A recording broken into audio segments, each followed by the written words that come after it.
Hi, thanks for joining us. This is Nona Shepherd with Northeast State's International Education Program, and this is the first of what I hope are several international cooking on a college student budget series. So for our first episode, we have Benson, who is one of our most faithful participants in our international food fairs when we are on campus. So I'm going to turn it over to you. Hello, welcome. Thank you. This is very interesting. First experience with this Zoom recorded meeting. But today we're going to be showing you guys how to cook teriyaki chicken. I guess it's the most popular dish we have at our restaurant, and I'm actually going to be simplifying the recipe. So really, I'm pretty sure you can, after you watch this video, you can go to your kitchen cabinet or pantry, open it up, and you'll have everything you need to make this dish. Okay, so let's go over the ingredient real quick.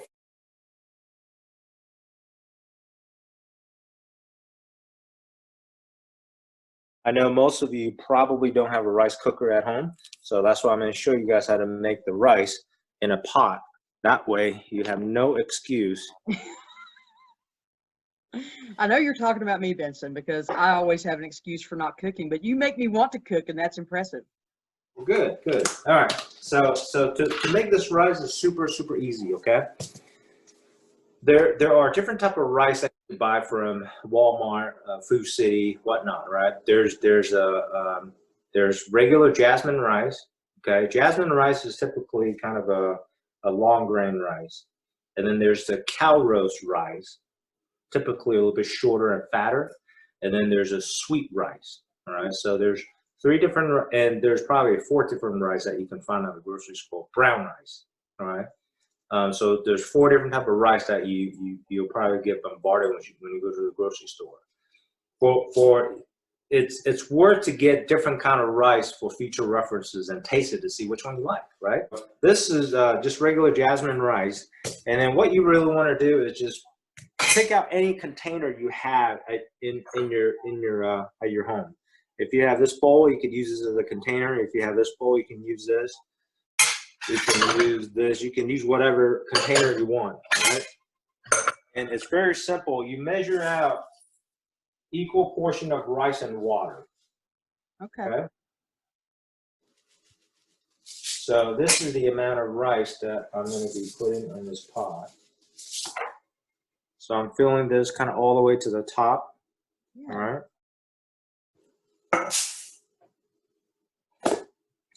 And then what I'm going to do is I'm going to rinse this off a couple times. Yeah, you want to rinse it off. I guess it's some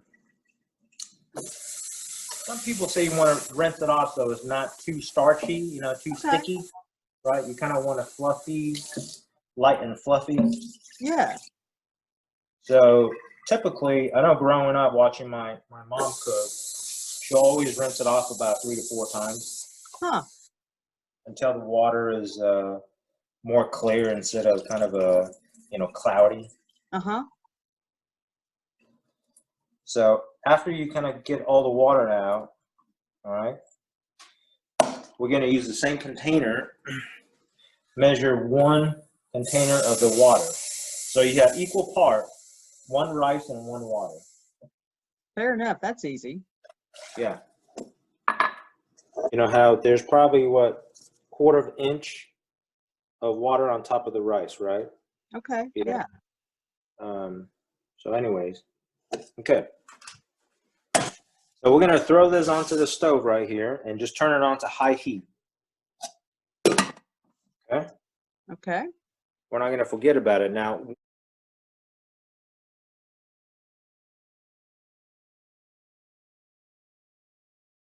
With the lid covered up, that's the most important part because that's going to finish cooking the rest of the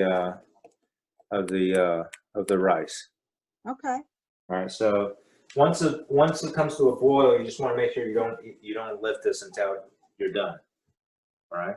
And the thing is, you can experiment at home how long you have to leave that covered up because I guess different stoves sort of have different wattage of heat, right? Right. Some stove heats up quicker than others. And then maybe you have a smaller pan that probably induce heat better, or a smaller pot.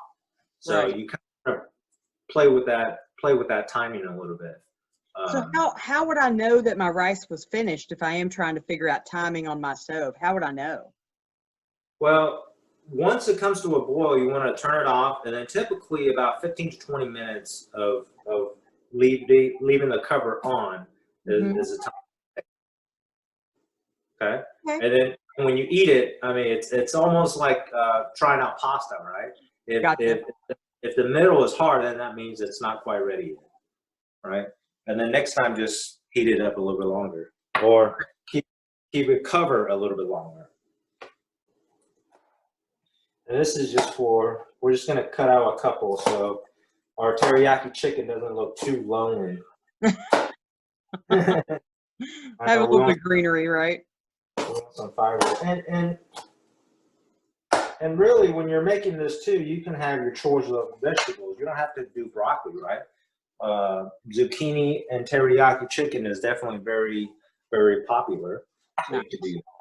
But really, I mean, see, that took like 30 seconds, right? Yeah, yeah. Right? And then we're gonna throw this in to cook it with the chicken later. This is a pound and a half. And I guess it doesn't matter how you cut it, right? As long as you cut it sort of in a Yeah. cube size, probably like the size of your thumb or so. And the other thing is you want to try to cut it all sort of equal size, Hmm. so it'll try to cook together at the same time.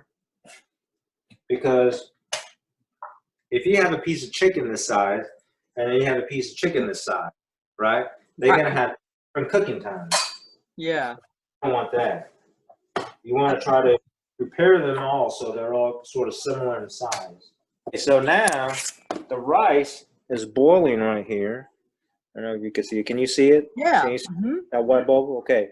So from this point on, we're gonna turn it off, and then just kind of leave it cover. Okay. Okay. So when the chicken is done, that rice will be done as well. Okay. So this is a cut up chicken. You see how it's all kind of cube size. Uh-huh. Okay. That's good. Okay. So now what we're going to do is we're going to make the sauce, teriyaki sauce, in the bowl right here. That Okay. way, after around the chicken, we could just kind of pour the sauce into the chicken and then let everything heat up. All right. Yeah. So here is my 2-ounce ladle or big old spoon. Okay. And I'm going to measure out. Okay. 1 thing Okay. of sugar.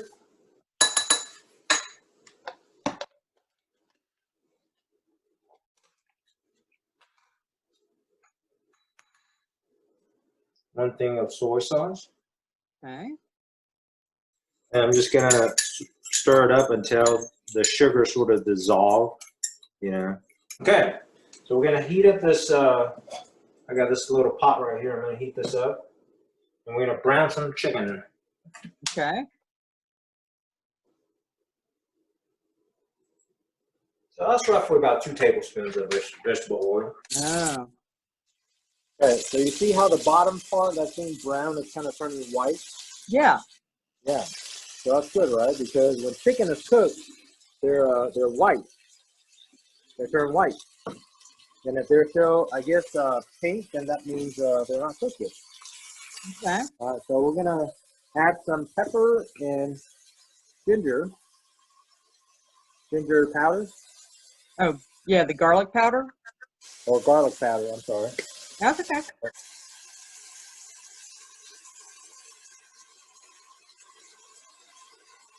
Okay. So pretty liberal, reasonably liberal with that. Yeah. And if you like it more garlicky, you could add more too. Okay. Now, I don't know if you could see our rice is. You see how all the liquids all been absorbed? Yeah. That's it. And the great thing that the secret to making a good fried rice is you want to use a day old steam rice. Okay. That is the secret in making good fried rice.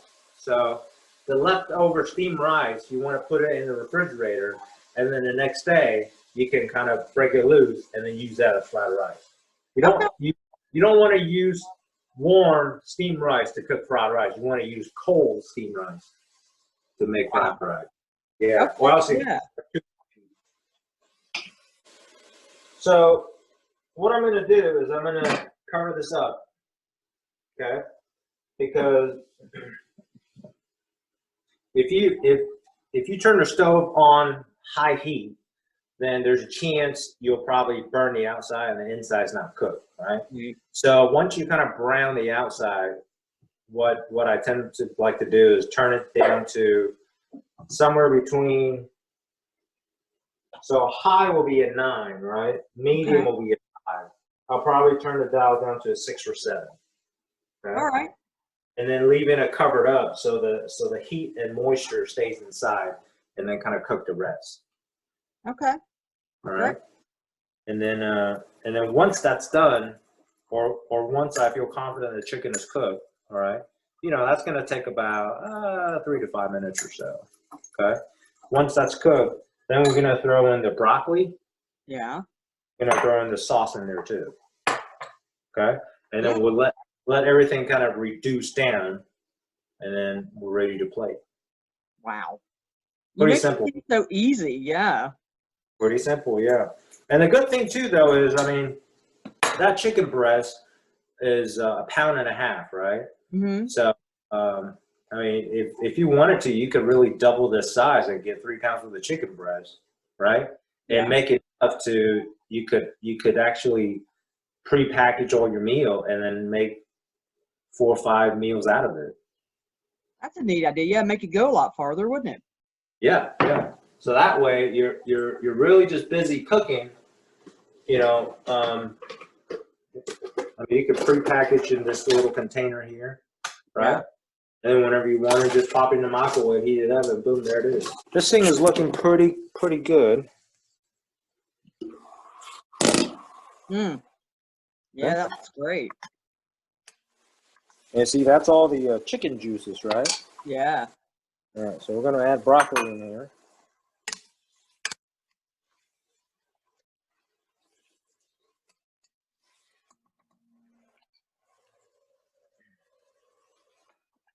Then we're going to add the sauce in there. Okay.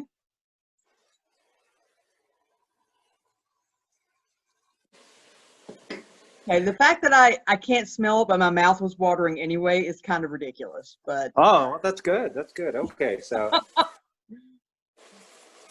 so you see how it's wow, yeah. That looks fantastic. Yeah. See, and the thing is, if the leftover like tomorrow's teriyaki chicken here, the sauce is gonna be even thicker. Now we're gonna plate. Okay.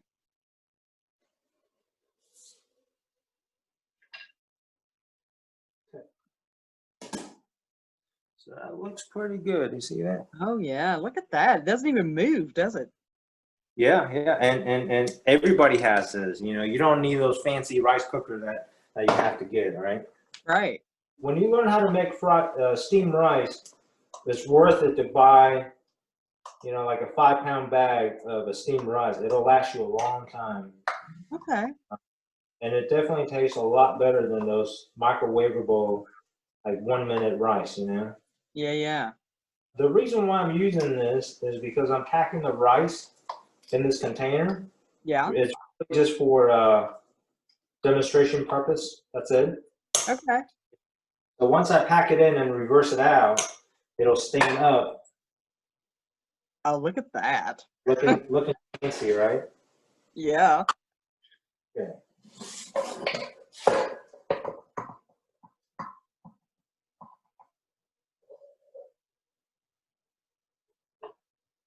See, and the key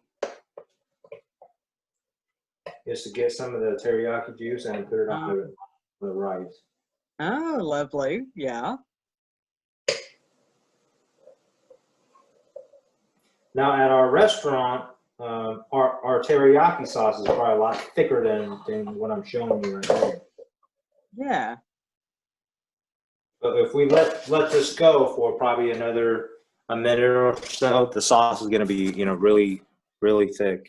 Yeah. Oh, that looks lovely. Yeah. Boom. Nice. Yeah, I always feel like when I get to participate in one of your demos, I'm honestly, you make me feel like this is something I can do. And I know that you're like, of course, but I'm not, I grill things. That's what I do. I throw meat over the fire. You know what I'm saying? Yeah. But watching you teach these demos and show us how to pull together these dishes really makes it approachable. And I so appreciate your teaching style. Sure, no problem. And I mean, this whole thing, it's lasted what, like 20, 23, 25 minutes? Yeah. Yeah. I mean, it's super, super quick. Yeah. Yeah. Yeah. So any other, I mean, for those, so you could buy the rice in bulk. Obviously, things like simple things like sugar and soy sauce. Most of us already have at the house, and vegetable oil. Yep. Any other recommendations for items to keep handy to make simple dishes like this? Well, so if you get tired of eating chicken, right, you can always substitute chicken for beef, Okay, right. shrimp, right? Yeah. The Or option. you could get like a 4-ounce salmon, right? You could grill your salmon, and then you saw how I made the teriyaki sauce, Mm-hmm. right? You could just heat it up in a little saucepan, get it nice and thick, and then pour it on your salmon after you're done on the grill. So there's your teriyaki salmon. Yeah. Oh, see, that's lovely. I didn't think about that option, but that's a great option. Right. Yeah. Yeah. And I mean, you don't have to eat rice, right? I mean, if you want to cut the rice out, maybe replace it with more broccoli, Mm-hmm. right? Teriyaki salmon and broccoli. I mean, it doesn't get healthier than that. And everything you kind of made yourself, right? Right. Yeah. Yeah. Yeah, that's great. Thank you so much, Benson. This has been terrific. And those of you watching, let me just say, if you want this and more, please visit Ito's in Kingsport. Yeah. Visit our website, www.gotedos.com, and find out where we're located. We're on the west end of Kingsport. Come see us. We're open Monday through Saturday from 12 to 8. 12 to 8. There you go. So please consider, taking a drive over there and visiting them for more lovely fare. And Vincent, thank you so much for being willing to invite us into your kitchen and show us how to make this lovely, lovely dish here. And it's got my mouth watering, so I'm in trouble. But we appreciate your time and hope to see you again in future episodes. Absolutely. Thank you. Thank you.